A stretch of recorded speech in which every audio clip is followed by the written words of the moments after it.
location, but I'm not going from Airbnb to Airbnb in Puerto Rico and St. Bart. So I'm kind of turning this little space into an office. I know there's quite an echo in here, so I apologize. We're going to work on that for next week's video. But I've got a new mic here. I'm talking down into it now. Can you guys just let me know that you can hear me in the chat? Can everyone hear the audio all right? Let's see, I'll wait. I'm on StreamYard, so there's a little delay, I think, in the chat. Let's get it on. Hey, George. Hey, y'all. Yeah, let's see. Can everyone hear me okay? Hopefully, yes, sir. Sounds great. Looks good. Okay, good. Awesome. Awesome.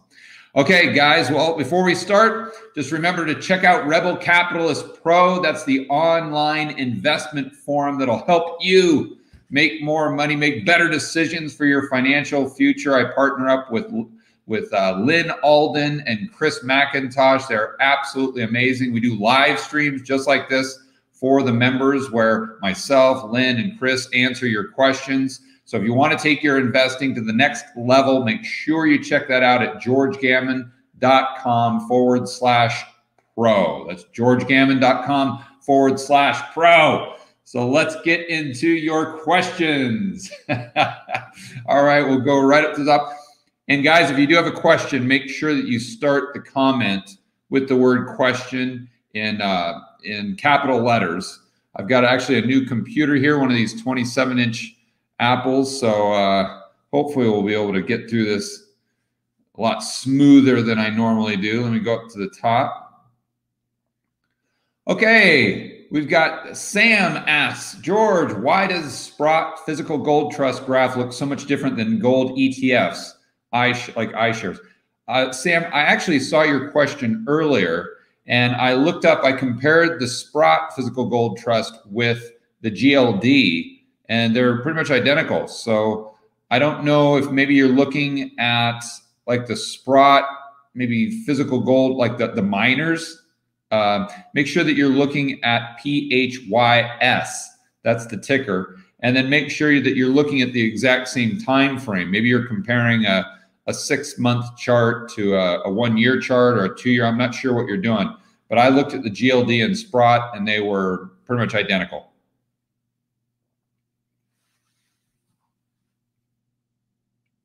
Okay, Miguel, thanks for the super sticker. And asks, been binging on Real Vision's Daily Brief for the last 2 weeks. It's a great podcast. I actually listen to that often myself. Any thoughts on Raoul Ash Friday comparison of America beginning to parallel Japan's current state of growth, lack thereof? Yeah, I mean, that's pretty consistent with Jeff Snyder's view as well. If you guys saw my interview with Jeff and Lynn the other day, that was super, super popular. That's probably one of the best interviews I've done, if not the best. So if you guys haven't checked that out, make sure you do. But that's Jeff Snyder's view, that we're just going to kind of go into this Japanification. And I think Dr. Lacey Hunt would echo those sentiments. And I get it. I mean, it makes a lot of sense when you look at the overbearing debt and the lack of ability for the central banks to get enough money and enough velocity going in the real economy to actually create this the level of inflation they want. I'm not going to say create inflation, because I think that, well, I know that consumer prices have gone up over the last, well, since the mid 1930s. So even the people that argue for quote unquote deflation, they're not really arguing for deflation. They're like Lacey Hunt has been in the disinflation. So just inflation, the rate of inflation going down, not necessarily going into deflation. And in the future, I don't want to put words in his mouth, but I'm saying he's had that view since I believe the mid 1980s. And you could argue that he's been right, even if you think the CPI is cooked, because although we've had what I would argue higher inflation than they would let us on to believe, you could argue that it could be going down, maybe from the 20% level at the end of the 1970s down to maybe call it 5% or whatever you think it might be today.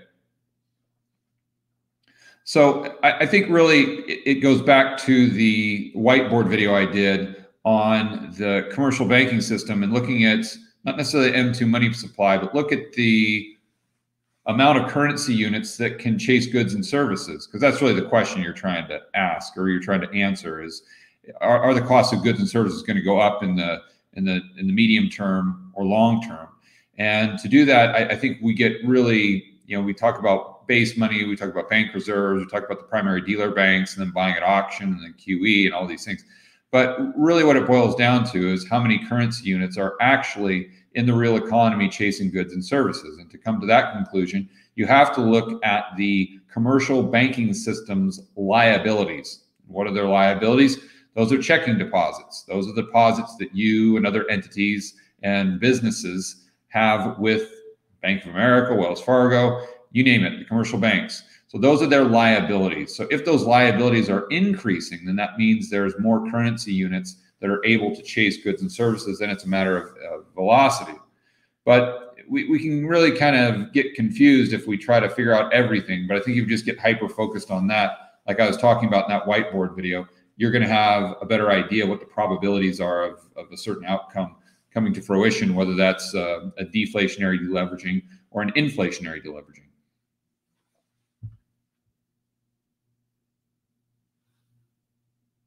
George is rolling craps at the MGM. No, I'm not in Vegas anymore. No, I'm actually here in Phoenix helping out a friend. So it's kind of unexpected, but I wasn't planning this trip, but I'll be here for the next few months at least. So I actually rented a place near where I used to live, just right off basically I'm on, well, I won't say where I am, but I'm very close to where I used to live when I was here in Phoenix several years ago. Okay. Question. Hi, George. How exactly do you prefer to own your gold? Yeah, just physical. But right now I haven't been able to get physical because I've been traveling so much. So just for the 10% allocation that I put towards physical gold, I've just been buying Rick's product, the Sprott Physical Gold Trust. So it's not ideal, but when I kind of get a more permanent living situation and I'm able to store the gold, maybe in who knows, I'll bury it in the backyard. I'm not gonna go into where I store gold, but that's probably not a good idea. But when I get a little bit more permanent living situation, I'll go back to buying the actual physical stuff that you can sit and hold in your hand. But until that time, I'm pretty comfortable buying Rick's product. And by the way, on that note, I've just sold a property I had in Ecuador. So I'll be getting another, call it 100,000, something like that. So what I thought would be fun to do with that 100,000 is to set up a portfolio that everyone can see and just tell you exactly what I'm buying. And then maybe we can just track it or something like that. Or maybe that's something fun I could put in the forum for Rebel Capitalist Pro. So I see Arthur right here, and Eric. So Arthur and Eric, I know you guys are members. I'll see you on the member live stream here in a couple hours. But let me know if you guys would get a kick out of that in the member forum.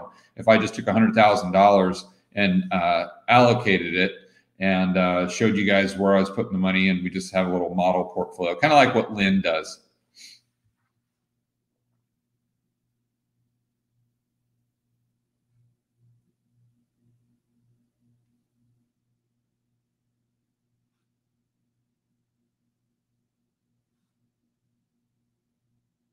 Question: is physical gold a better investment than the gold miners? It's a completely different investment, Michael. They're not. I think they're apples and oranges, because physical gold, I buy that personally for insurance. It's just to maintain your purchasing power. Like we always say, I don't think it's a good idea to buy gold to get rich. I think it's a good idea to buy gold to stay rich. And that's applicable to whether you're rich or not. Just bottom line is you buy gold to maintain your purchasing power. Where miners are more of a speculation. So for those of you who don't watch a lot of my videos, I like to compartmentalize my portfolio into three categories. One is insurance. That's physical gold. It's just it's a way to protect your purchasing power against maybe some cash that you have and devaluing against inflation for a lot of different reasons, though. And then you've got 80% of your portfolio that you allocate towards investing or investments. And I would define that as something that pays you to own it. It's like a dividend paying stock, real estate. Then you've got 10% of the portfolio, which I would call it speculation. So you're looking at something that's just what you feel has a lot of asymmetry, very little downside, a lot of upside. I would put the gold miners in the speculative category, where I'd put physical gold in the insurance category. So not that one's better, they just serve different purposes in my mind. Okay, oh, Charles is in Medellin. Very cool, Charles. Say hi to everyone for me. When you go down to, if you're in Provenza or Parque Aris or anywhere around there, got a lot of my projects, a lot of my employees live right around there. Okay. Did I check, Rob's asking if I checked the real estate in Vegas. Well, my mom's a real estate agent in Vegas. And if you guys want to use her services, she's same last name. Her name is Betty Gammon. So you can look her up and tell her that you got her information on one of my live streams. I'm sure she'd love to talk to you about real estate or anything like that. But it's just not cheap. That's all I can really say about it. I mean, I might like Vegas real estate better than California, but that doesn't mean that I'm a big buyer. I just don't like looking at things and trying to predict whether they're going to go up or down in price. I think that's kind of a fool's game, but that's the game everyone tries to play, ironically. All I try to do is just look at it. Is it cheap or is it expensive? And I think that Vegas housing, or most housing in the United States right now, is expensive. Therefore, I'm not a buyer. And as a matter of fact, I might be a seller. I'm thinking about selling the rest of the remaining properties that I have in Kansas City. As most of you know, I was just buying there hand over fist in 2012. I put almost 100% of my net worth into real estate back then. I didn't know what I was doing. Probably not a good idea, but I did it anyway. Fortunately, I made a lot of money as a result of that. But as of about a year and a half ago, 2 years ago, I started selling a couple of properties. I held a few, but even the few that I still have, I'm thinking about selling those. And not that the prices won't go up. I'm not saying that I'm doing that because I think the prices are going to crash. I'm just doing it because I think the prices are expensive right now. Okay, Stack09 asks, George, if oops. I see this, guys. I got a little, I don't know if you can see that thing. I got this filter for the mic and I keep hitting it with my elbow. Okay. Anyway, all right, George, if we are now in a zero reserve system, how can Fed juicing dealer bank reserves make any difference in terms of credit availability in the real economy? Can't they lend at will? It's kind of just window dressing. I don't think, I mean, even when we had a 10% reserve requirement, they could just borrow their reserves and they just, I mean, it's not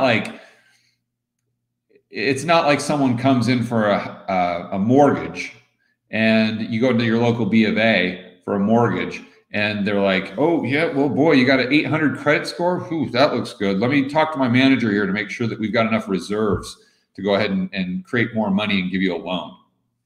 No, they're not going to do that. If they think they can make money on the loan, they're going to do the loan. They're going to create new money. They're going to create new currency units. And then they're going to be like, okay, well, we got to find some reserves to meet our capital requirement or our reserve requirement. So now we're just going to borrow some in the overnight funding market or something like that. I don't think there was ever really too much of a restriction on them, on how much they could lend. At least it hasn't been that way for many, many years, especially. And then, of course, when they started doing QE, that went straight out the window because the excess reserves went over $1 trillion. And now the excess reserves, I think, are over $3 trillion. So there is absolutely nothing that would prevent them from creating $1 quadrillion worth of loans, other than the fact that they just would have to find the people that they think are capable of paying them back. And I would argue, especially with the cerveza sickness, that that's getting far and fewer between. And also, too, a lot of people look at the banks, just their willingness to lend. But I think we forget about people's willingness to borrow. Like that's somehow infinite. And I don't think that it is.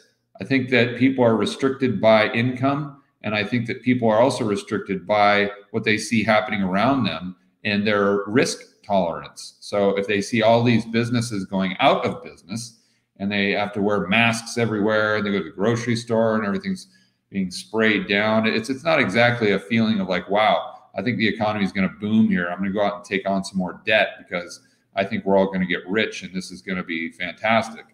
I don't know that people are feeling that way. So I think it's you got to look at the supply side of lending, but you also have to look at the demand side, which I don't think people do often enough. But my whole point is they can lend at will. They have been able to for a long, long time. So there's nothing that really constrains the banks from creating quite literally infinite money, other than they're just being enough people or enough demand for those loans, and then them feeling like they could make money off those loans.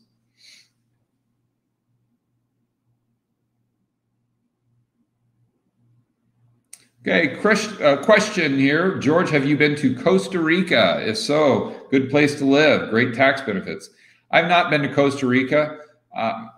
It's all about what you like. I mean, I don't really like Costa Rica as far as living because I just like nice things every once in a while. And it's not to say that Costa Rica doesn't have nice houses and nice resorts and stuff like that. But when I talk about nice stuff, I'm talking about like you're not going to be able to go out to the local symphony or go to theater in Costa Rica or something where you would in New York. Now, it's not to say I would like to live in New York, but places like Medellin, as an example, they have all that stuff. You can go to as upscale as you want to get, you got it right there in Medellin. And but then you got the benefit of everything else that goes along with it. Where in Costa Rica, I mean, if you really like the beach life and kind of the surfer vibe and everything, then I'm sure you'd love it. But I would argue, why go to Costa Rica when you could go to Ecuador? I mean, live way, way, way cheaper than Costa Rica. Or you could go to, I mean, Colombia. I'd go to Santa Marta before I go to Costa Rica. You know, something on the Caribbean there.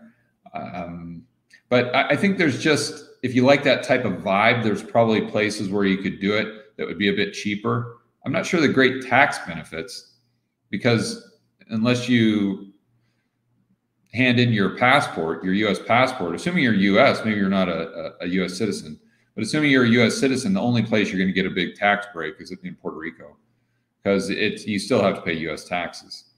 So I'm not sure what you're referring to there, but I don't want to be a downer on it. I think it's a great place and you may love it, but you just got to make sure that you like that beach kind of rustic type of lifestyle. And if you do, then you'd probably love it. But then I'd argue there might be some places that are a little bit better just due to the cost of living.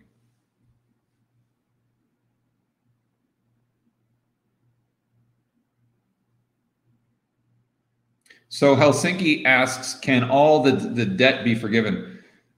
Well, not all the debt. I mean, if you're talking about, how could I define this? If you're talking about the debt on the Fed's balance sheet, then, I mean, technically it can be forgiven, but then I don't know that anyone has had a better point on this than Peter Schiff when I interviewed him last time. Actually, I was in Puerto Rico. I was lucky enough to talk to Peter for about an hour on the phone. And it was a great conversation. The conversation was pretty much identical to an interview that I would have with him. It's you know, what's funny is a lot of times people accuse Peter of getting on there and, you know, just, oh, of course he likes gold because he's got a gold company, so of course he's just talking his book or whatever. But listen, Peter. You got to ask what comes first, the chicken or the egg. And my point is, I think Peter was a big fan of gold and hard money and Austrian economics long before he started his gold company. That was just a byproduct. A lot of people think it's in reverse order, but I mean, you talk to Peter on the phone, he's talking about gold, he's talking about Bitcoin, he's talking about the markets, he's talking about it's just, and I'm doing the exact same thing. So there's no. You're not putting on a show, that's for sure. It's if you out to dinner with me, or I would assume if you went out to dinner with Peter, you're going to be talking about the exact same stuff that I talk about on my videos or he talks about on his podcasts. So it's just what we really enjoy, and you can tell. So not sure if I answered the question there. I'm sorry, but that just kind of some insight. Okay, do I ever watch Mark Moss? Yeah. I didn't see his interview with Jeff. Mark's a great guy. Another guy I spoke with on the phone for probably a couple hours when I was in Vegas. We were talking about doing a meetup when I'm here in the United States, either doing one in Phoenix or SoCal where he is, maybe both. So look out for that in the future. Mark and I will probably, or most likely, do something, some sort of collaborative meetup thing within the next couple months when I'm here. I'm good. So yeah, I watch Mark. He's a great guy. I've got a ton of respect for what he does. He's just a phenomenal YouTuber, and he's got his head on straight for sure. Okay. So, I know where I was going with that. Now we're looping back to the question that I started to answer and got sidetracked there talking about Peter and Mark. Okay, so Peter had a great point, my interview with him, and that was if they were to do like a debt jubilee, that they couldn't shrink the balance sheet. I don't think anyone's ever thought about that, or at least I haven't heard people talk about that. That's a big deal, because think about that. If the Fed's assets are what they buy and sell to increase base money or bank reserves, how does that happen if they don't have anything to sell, right? How do they reduce base money if they can't sell any treasuries or mortgage-backed securities? They can't. They might be able to raise interest rates through IOER, but I don't know how you reduce bank reserves. And it'd be a kind of a logistical issue there for sure. But I don't know. And all that also too, I mean, corporate debt, they can't do that unless the Fed owned all the corporate debt. But then you'd have to try to ask yourself, I mean, how would the repo market function if there's no collateral? Because what they're using for collateral in the repo market is debt. They're using treasuries. They're using mortgage-backed securities. That's debt. That's debt. So it's someone's debt and another person's asset. So if all that just poof went away, I don't know how the dollar funding markets work. And if the dollar funding markets don't work, repo doesn't work, and the whole system just, it's like taking all the oil out of an engine. It'll just stop. I mean, that would be complete and total collapse.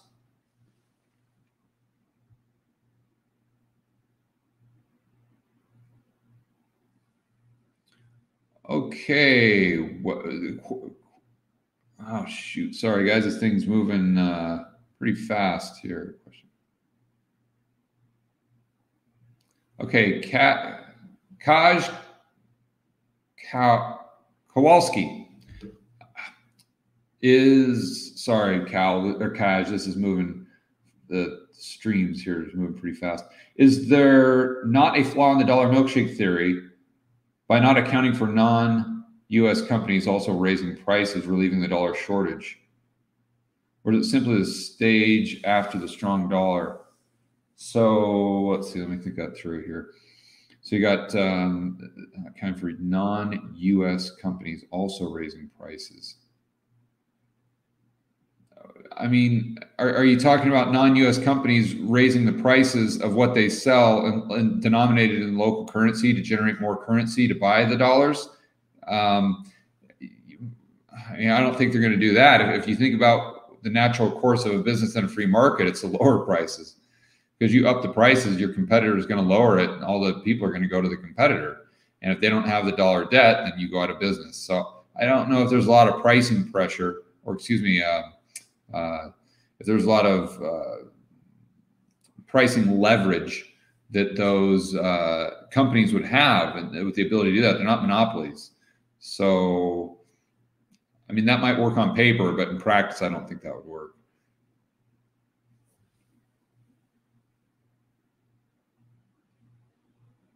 Okay, question, thoughts on Tesla Battery Day? I have no idea. I'm not sure what Tesla Battery Day is. It sounds like something that Elon thought up to as a PR stunt.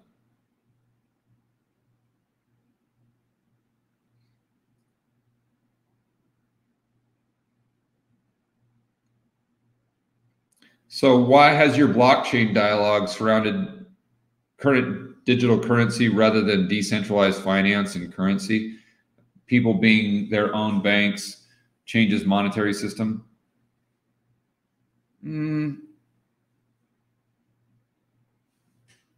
mean, maybe. I don't know that it changes the monetary system. I mean, back in the 1800s, as an example, if you had a bar of silver, you could take it in and just get it minted into coins. So I'm not sure by people being their own banks. I'm guessing you're saying it would change the monetary system by because people could create their own money by creating additional loans, and that wouldn't be on the shoulders of the banking system. But I don't know. I mean, I don't talk about stuff like that too much because I like to talk about what's actually happening right now as opposed to what might happen in the future. I mean, if they start doing that, I'll do a whiteboard video on kind of how the system works. But you'll notice my whiteboard videos, though, usually aren't me making a prediction, or they're not me saying, hey, this is going to happen in the future. It's me saying, hey, here's a view of what may happen in the future, and here's how it works. This is how it functions. This is how it could play out. This is, let's say, Luke Groman. This is why he is saying that he is bearish on the dollar. Or in Brent's case, with the dollar milkshake theory. This is Brent's theory, and this is how it works to help you better understand it. And then you come to your own conclusion. So it's just, it's not that I don't like it. I think it's really cool and fascinating, but it just hasn't fit into a current topic. Maybe that's not to say that I won't do it in the future, but this week, I think I'm going to do one on a whiteboard video on the euro dollar market, and then one more pertaining to what's going on right now regarding the real economy and the divergence between the real economy and the stock market. Most likely.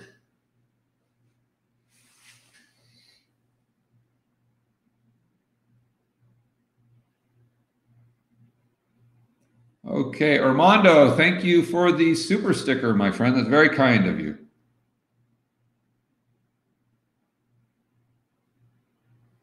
The best place for the average Joe to retire, non-American citizen.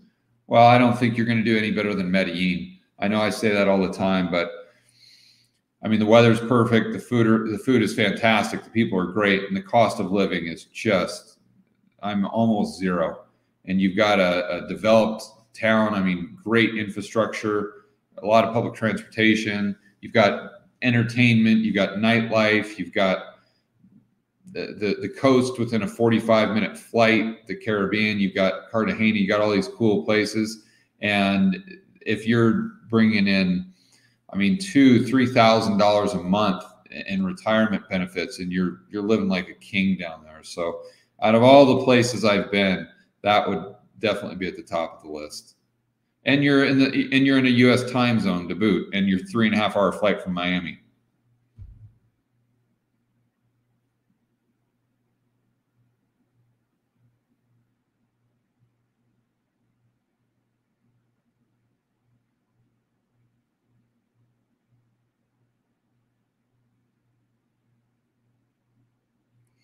Question: when and why will Las Vegas housing prices drop?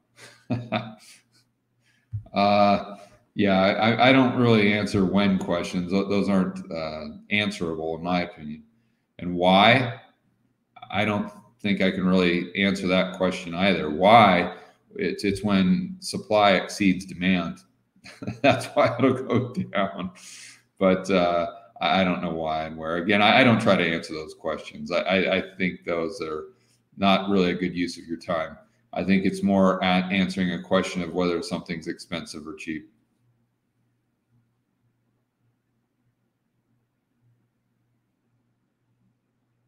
And question: where do you see the short-term and long-term real estate market going? That's a question of where the real estate is.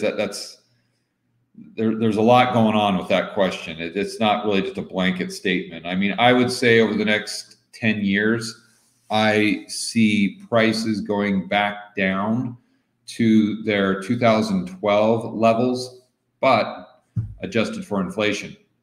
So meaning that nominal prices could go up over the next 10 years, but real prices adjusted for inflation and size could go down. I think we had a trend line there going back to 1900 when you adjust for size and inflation, and wages haven't gone up. And the last time I checked, you still need an income to have a mortgage.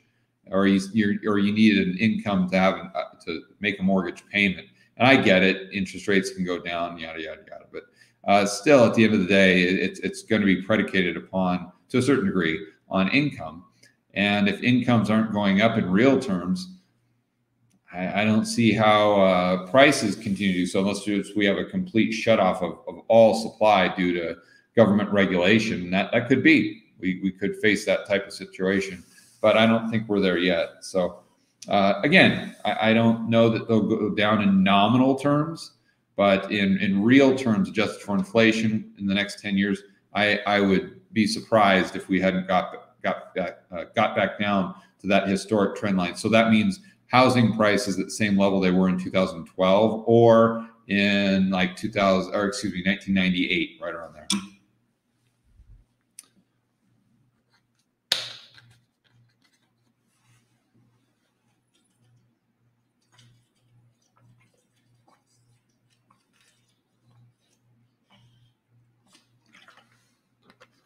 All right. It is hot here in Phoenix. That is sure. That is for sure. This place is great. The AC in here is awesome. Fortunately, there's a Whole Foods right across the street too. I love places that are convenient like that.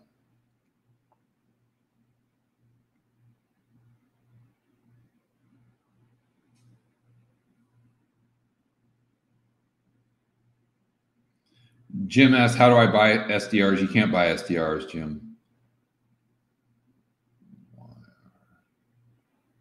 Oh, man. Shoot. Sorry, guys. The questions are jumping all over the place here.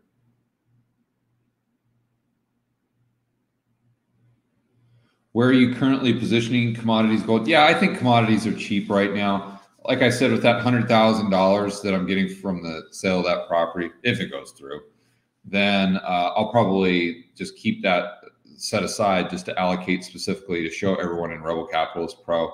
But that's what I'll be looking at. I mean, obviously, I'll take 10% of that by gold. But with the commodity component, I'll be looking at that because it's cheap right now. So I'm guessing a lot of that 100,000 will probably go to commodities. We'll see.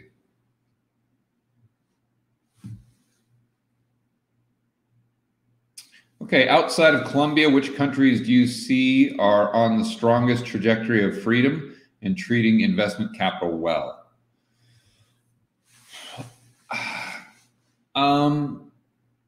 I mean, I agree with Chris McIntosh that it's tough in the developed world. I'm not overly optimistic.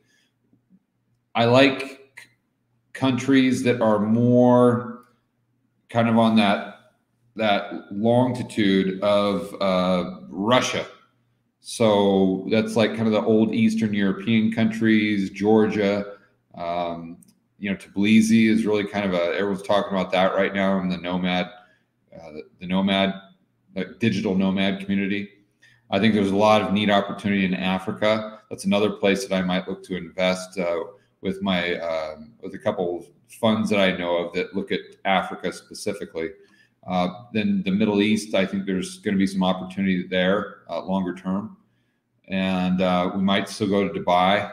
And I'm very excited about real estate in Dubai. So I think that area is going to be moving more towards free market capitals. And they might not be there now, but I think they're going in the right direction, where I think most of the developed world is going the opposite direction. And it's just long term. I don't think it's I think it's going to get better, or excuse me, I think it's going to get worse before it gets better. That's the best way I can say it. I don't like to say that because I like the U.S. I like being here. I got a lot of friends and family here, obviously. But I don't see how it gets better without going through a lot of significant changes that we know are politically unpalatable. So they're just going to keep kicking the can down the road. And it's unfortunately going to get worse because any of their quote unquote solutions just exacerbate the problem.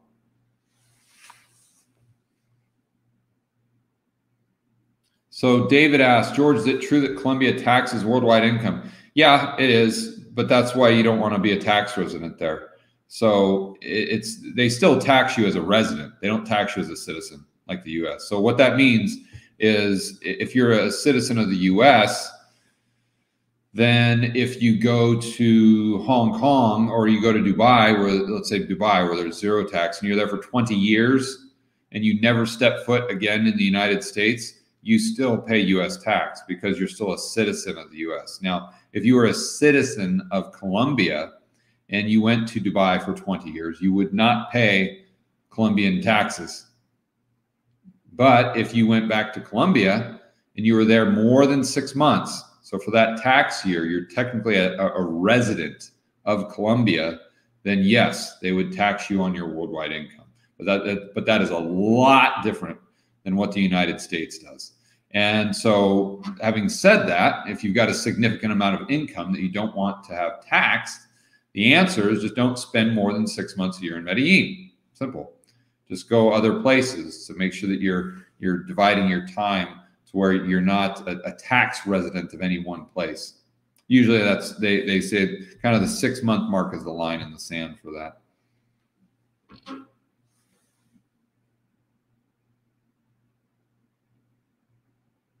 Is Act 20 and 22 sustainable?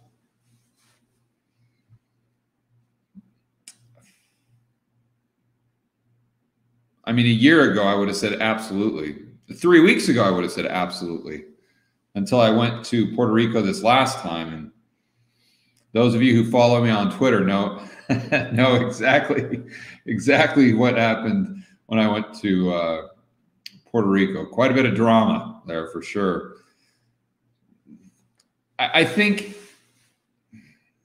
if you get Act 20 and 22 is a contract between you, the entrepreneur, and the Puerto Rican government. I think if you get that, I don't know that they're going to go back and take it away. I think they may stop it. They may stop doing it in the future for individuals, but I don't know that they would, if you already had a contract, an Act 20 and 22 contract, if they would go back on it, or they would say, oh, no, we're going to retroactively tear this up and you're going to owe us the taxes for when you were here. I don't see that happening. But maybe a year or two down the road, they might just stop doing them. In which case you'd want to get there right now and get that contract so you don't have to worry about it. But as far as them keeping it on the books long term, as far as just issuing new Act 20 and 21 or Act 20 and 22 contracts,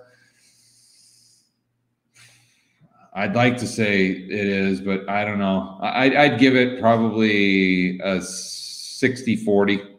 It's like 60% chance that it will be sustainable, and maybe, and again, sustainable meaning that they're going to continue to issue them, not sustainable meaning that they're going to go back and take them away. And then maybe a 40% chance that they stop doing them.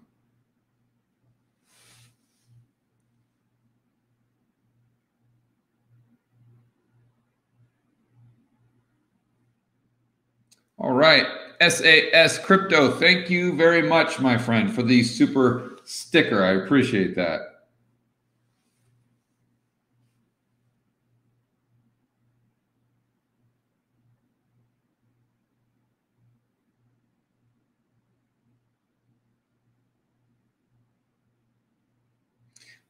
Oh, shoot. Okay.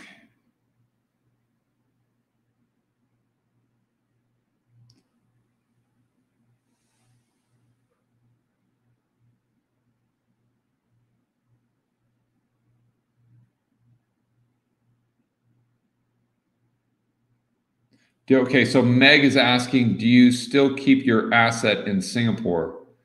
I haven't really talked about Singapore too much on the channel. I don't have any assets there. I've been in Singapore a lot prior to retiring, prior to 2013 or so. I retired in 2012, and I used to spend a lot of time there, but I never had any assets there. So might be some confusion. Okay, question. Why do rich people discredit what real inflation is to the lower income people? Food, utilities, basic living is rising, but non-essentials going down. What's that? Isn't that what inflation is? I don't know that they're discrediting it. I don't know that they see it as easily as normal people, because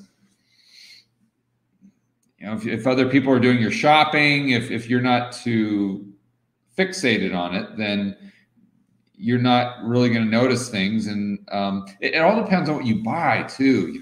So rich people spend a lot larger percentage of their income on things that go down in value, and then where poorer people in the middle class spend more of their income as far as a percentage on things that go up in price.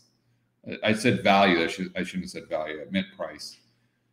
So it affects the different individuals in a non-linear way. But I think that's really what I would say. It's just probably through personal experience.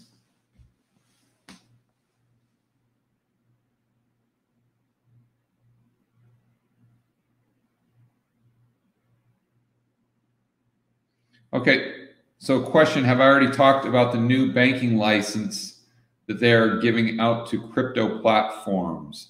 I've not talked about that, but I've heard a couple people go back and forth on Twitter on it. So maybe it's something I'll look into next week.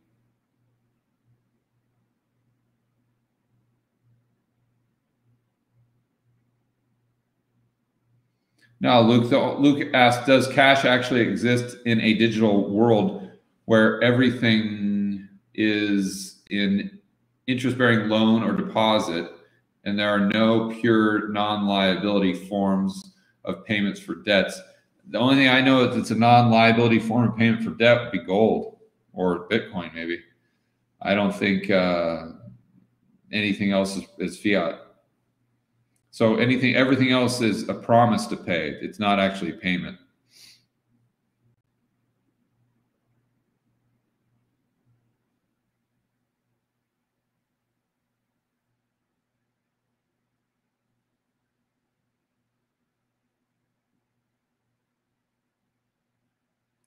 Opinion on Open Door disrupting the need for real estate agents?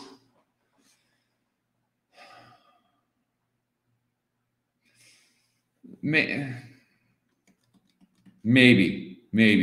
I'm very skeptical about new technology in real estate because, I can't tell you how long I've been hearing people talk about how this new app or this new technology is going to revolutionize property management.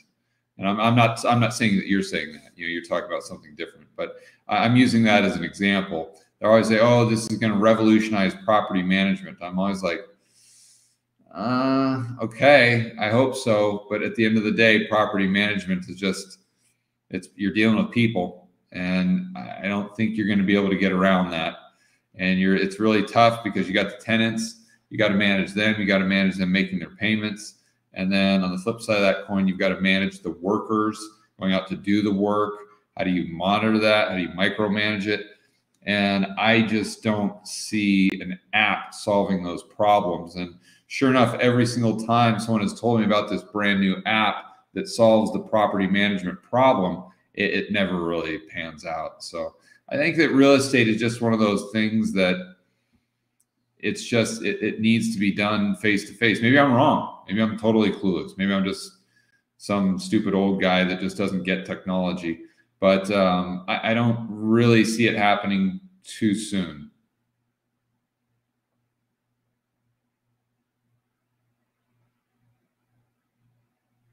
Okay, so Michael asks, when are you going to have Lynn on again? She's got insight. Yeah, she's amazing. I'll have Lynn on soon, but just as a reminder, she's on almost every week in the Rebel Capitalist Pro. She has, we use her research papers in our forum, and we do live Q&As with myself and Lynn not every Tuesday, but every other Tuesday. So if you're a huge fan of Lynn, definitely check out Rebel Capitalist Pro at georgegammon.com/pro.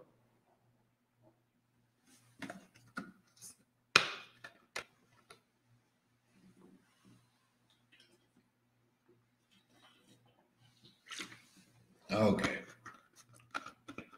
Let me take a couple more questions here, and then I'm going to get ready for our member live Q&A, and I've got to continue to get this place kind of done up for the whiteboard videos this week. As you guys know, I've taken 2 weeks off from the whiteboard videos because I've been traveling, and it's just impossible to do them when I travel. But now that I'm kind of in a central location, I'm going to get back to doing the whiteboard videos 2 to 3 times a week. So I've got a whiteboard out there. I'm going to order another one, and I got this computer.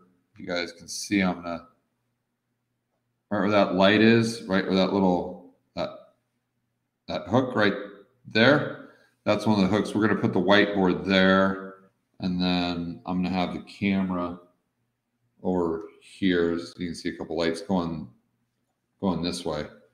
So anyway, this is the little area of the condo here that I've got allocated to those whiteboard videos, if you were curious. All right. When am I getting Klaus on? Eric, that's funny. Yeah, I need to interview Klaus for sure. If you guys know, that's an inside joke. I did a video on the World Economic Forum, and Klaus is the guy that runs the thing. He's straight out of a James Bond movie. He's like an evil villain in James Bond, but he's real. I mean, it's shocking. But yeah, that would be an interesting conversation.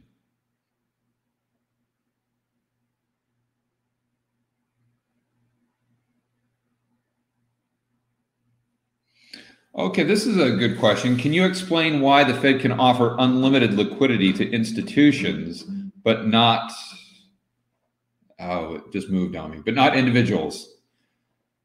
Well, the main reason is because those they're doing it through the banking system, and the banks have accounts with the Fed. So the Fed can create bank reserves and just put those in the accounts of the banks. And then those banks do business with these huge corporations, and they're incentivized to do these loans or bailouts and whatnot for these big businesses because they make a lot of money. It's worth their time. It's not really worth their time to deal with just the average Joe, because why would they work on a loan for $10,000 when it takes them the same amount of time and energy to do a loan for $10 billion to American Airlines, something like that? So the Fed really doesn't have a transfer mechanism to provide liquidity. They have to use the commercial banking system to provide the liquidity. And then the Fed will come in and say, okay, Wells Fargo, if you extend a loan to XYZ business, then we'll go ahead and we'll backstop 95% of the loan. So they go, okay, they'll do that. But it's still, you're putting in a middleman, where if you've got direct access to the Fed, then boom, instantly tomorrow morning you can have those bank reserves just right in your account or your bank, or something like that, and they get bailed out. And it's really like, it's the Cantillon effect, in the sense that the people that are closest to the money are the people that get it first, and they're the ones that really benefit from the additional base money or bank reserves being created. Where once it gets a step removed, 2, 3, 4, 5 steps removed, then all of a sudden those people or those entities aren't getting any money. They're not getting liquidity. They're not getting bailouts. It's only the cronies that are right next to the politicians and the people at the Fed, or the primary dealer banks. But the main reason is that the Fed doesn't have a transfer mechanism. Even if they did, they probably wouldn't utilize it. But they can only, well, I'm not going to say they can only do this, because in the future, I'm sure they'll expand what they can and can't do. But currently, really the only thing they can do is create bank reserves. And that's how they do that. That's how they control monetary, or try to control monetary policy, is through the creation of those bank reserves. So if, the mom and pop Subway or sandwich shop on the corner, if they don't have an account at the Fed, then there's really nothing the Fed can do to bail them out, other than the Fed going to Wells Fargo and saying, hey, Wells Fargo, if you give them a loan, then we will backstop a certain percentage of that. But then then you have to go through the mom and pop. They have to go through Wells Fargo. They have to go through their underwriting process, where if you're American Airlines, or if you're like a primary dealer bank, if you're Fannie and Freddie, and you need a bailout from the Fed. You're just, Jerome, hook me up, and he just goes, okay, you got an extra $1 trillion in your account, you're good to go. Or they go in there that they bail out American Airlines or maybe some junk company by buying their debt. It's the Cantillon effect. It's straight crony capitalism, really.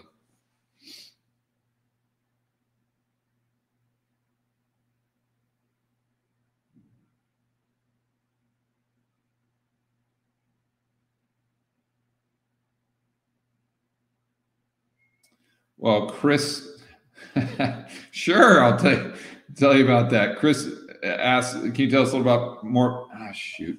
He's talking about Rebel Capitalist Pro. He said the benefits. Really, it's an online forum. We've got, I'm not sure how many members right now, but it's just a small community of pretty like-minded individuals. They're people who value gold, Bitcoin. They like buying things when they're cheap. They're hard money, not big fans of the Fed or large governments, I would say, as a whole. And they're just looking to become better investors. They're looking for ideas, and then they're looking for the best quality research in the business. And that's why I partner up with Lynn Alden and Chris McIntosh. They provide research for the Rebel Capitalist members, the Rebel Capitalist Pro members, and you can access that. Chris's stuff comes out once a week. Lynn's stuff comes out once every 2 weeks. And in addition to that, we do live stream Q&As just like this with Lynn and Chris and myself. So obviously there's not 1,000 people here like there normally is on my live stream. There's maybe 10, 20 people on a live stream, and then we take questions right from the forum. So it's a much more intimate type setting. And if you want to learn about how to become a better investor or learn more about gold, Bitcoin investing, or just learn how to make money by buying stuff that's cheap and selling it when it's expensive, more that value mindset, then you get a lot of value from Rebel Capitalist Pro. And I definitely suggest checking it out, because right now, my digital marketing guy, Gene, set up a deal where it's $1 for a week trial. So you can't beat that. It's $1. Go on there, check it out. You'll love it. And even if you don't, you just don't renew it or do whatever it takes to just keep the subscription from moving forward. But you're going to love it. So anyway, that's my pitch to you for Rebel Capitalist Pro. I won't go on. We'll get back to the normal questions here.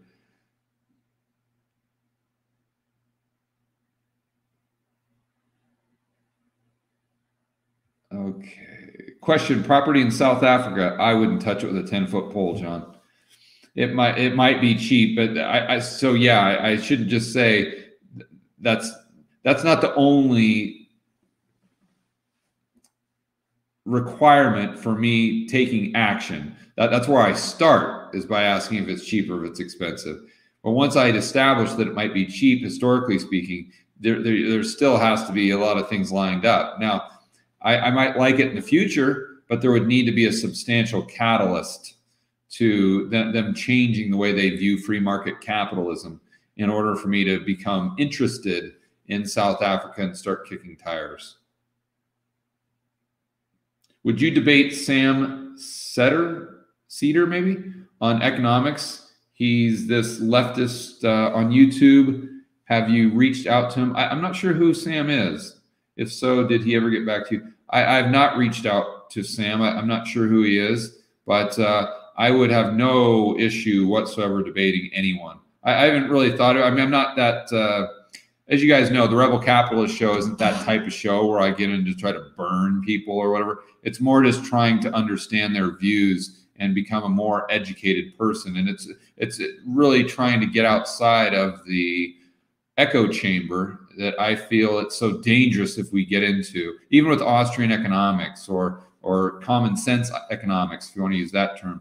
I don't think you should get into or surround yourself by people who just agree with you. And so that's why I try to talk to a diverse range of people, including people that are really fit the mindset of the stereotypical or the individual, the demographic of the YouTube channel, if you want to look at it in those terms. So I try to get outside that box. So, but I'm not sure. I'd be happy to look into maybe interviewing Sam. If he wanted to do a debate, I have no problems doing a debate. But it's got to be their idea, though. I would never, dupe someone into coming on and say it's an interview. Then all of a sudden I try to turn it into a debate. Like I don't play those games at all. And but I'm open to it. If he wanted to come on the show and just talk about his positions, or if he wanted to do a debate, I think that would be a lot of fun.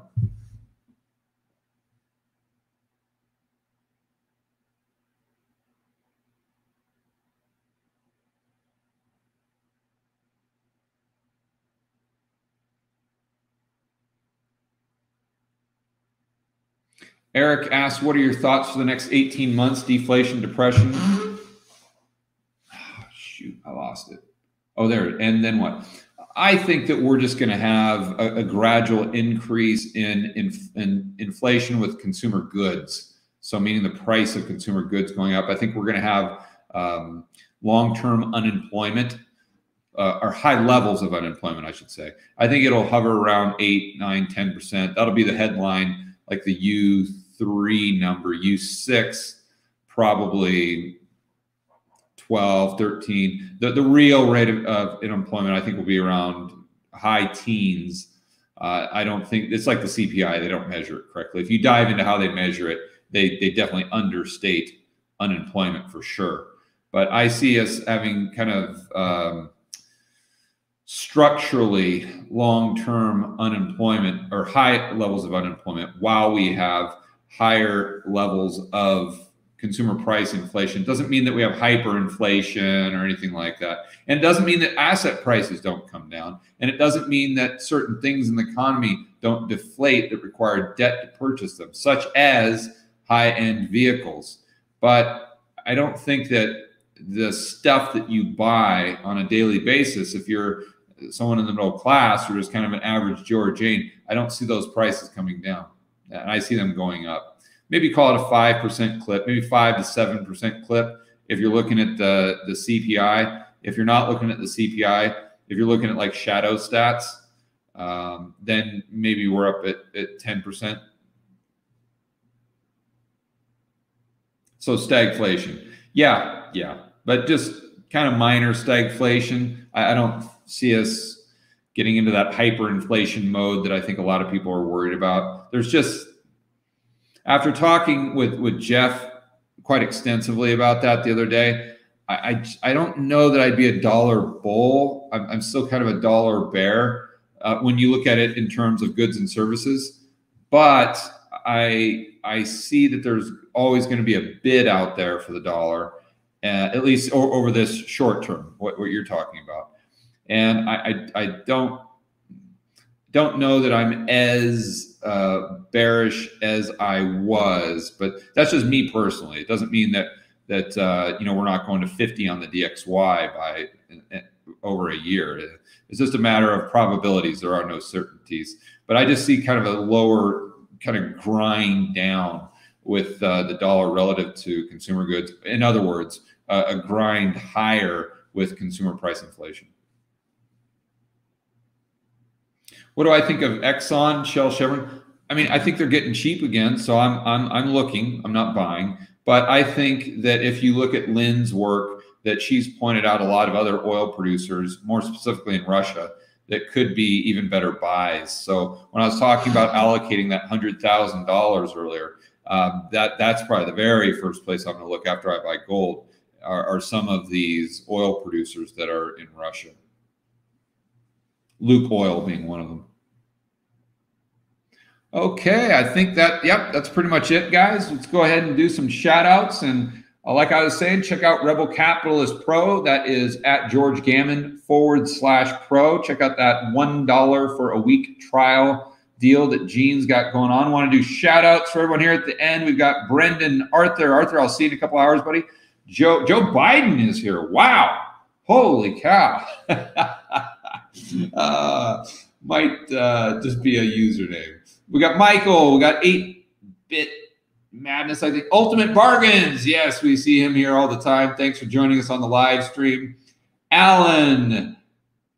Anomalia, I think is how we pronounce it. You're always here as well. Thanks for hanging out. We've got SAS Crypto, Aaron, Eric Carlson, David, Rigo, Anonymous, Crypto Ice, very cool logo. Cario Mato, High-Vis Economist. Hey, buddy, how you doing? It's good to see you. I've been traveling so much. It feels like I haven't done a live stream in weeks. So it's good to see all the usual suspects here. Science 2491, Mark Tur, Harvey, Bear, Chris, 77 Finbear, Diego, Tony, USA, 40 ounces, Jim, Mark, Bahamic. I can't pronounce that one. Sorry, Robin, Sean, Ryan, Daniel, Mark, Jim. Okay, guys, I'm out. We'll see you guys on Tuesday's video. I'll have an interview for tomorrow. And then Tuesday, back to the whiteboard videos. Yes, I can't wait. We'll see you guys on the next video.